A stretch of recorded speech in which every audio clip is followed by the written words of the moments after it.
Today we're going to be starting in the mountain pose. The mountain pose has many benefits such as steady breathing, it improves your posture, reduces flat feet, increases energy and enthusiasm, and improves your blood circulation. To do the mountain pose, all you need to do is just put your hands above your head and have your feet about shoulder width apart. After you complete the mountain pose, go straight into a downward dog. A downward dog is a good transition pose, and it wakes you up and eliminates back pain. From the downward dog, you're going to put one foot up in the air, and then keep it there for 30 seconds or so, and then slowly lower it and put it in front of you. After you swing your foot in front of you, sit there for a while and really breathe in on the stretch. This pose is called a pigeon pose.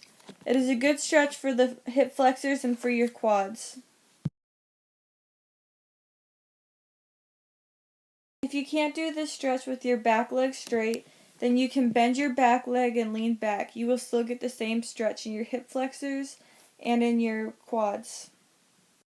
After you finish one side, go back up to a plank and repeat the same thing with the other side. Remember, in yoga, no matter what pose you do, you must always do it to the other side as well. Sit there and really breathe in on the stretch. Keep it there for the same amount of time that you did for the other leg. After you finish that, go to all fours. After you finish up cat and cow, go on to all fours again and then lean back to your heels. While you're on all fours, do the stretches called cat back and cow back. These stretches really stretch out your chest and your back if you do them right. To do cow, you go all the way down and stick your butt up in the air. To do a cat back, you're acting like a cat. You round your back and just keep it there up high.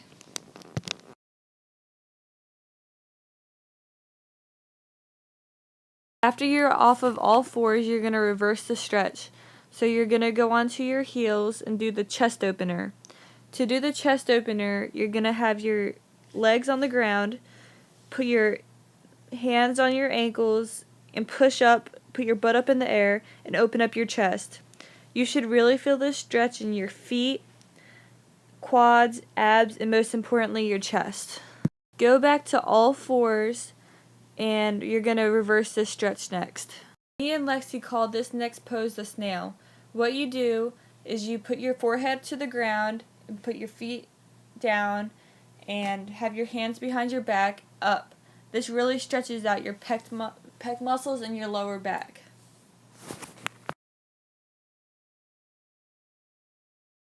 After you get a good stretch in the snail, you're going to go back to all fours.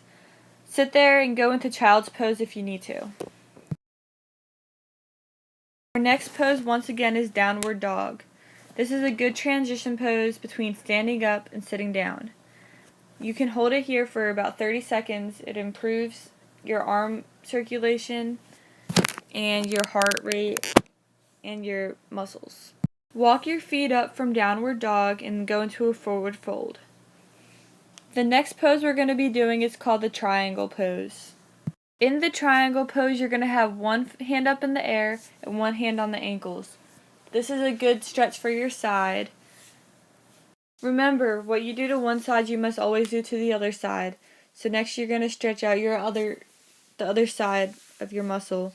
You're going to have your hand on the opposite foot. Our next stretch is like the opposite of the triangle.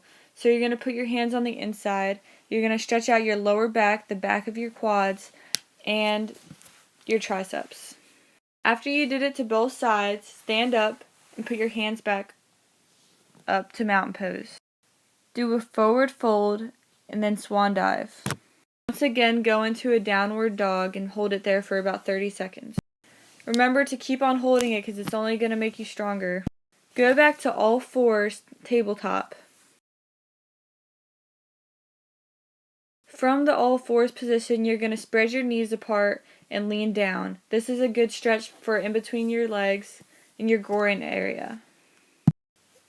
If you can, go as low as you can and go into basically a child's pose with your legs spread apart. It'll enhance the stretch.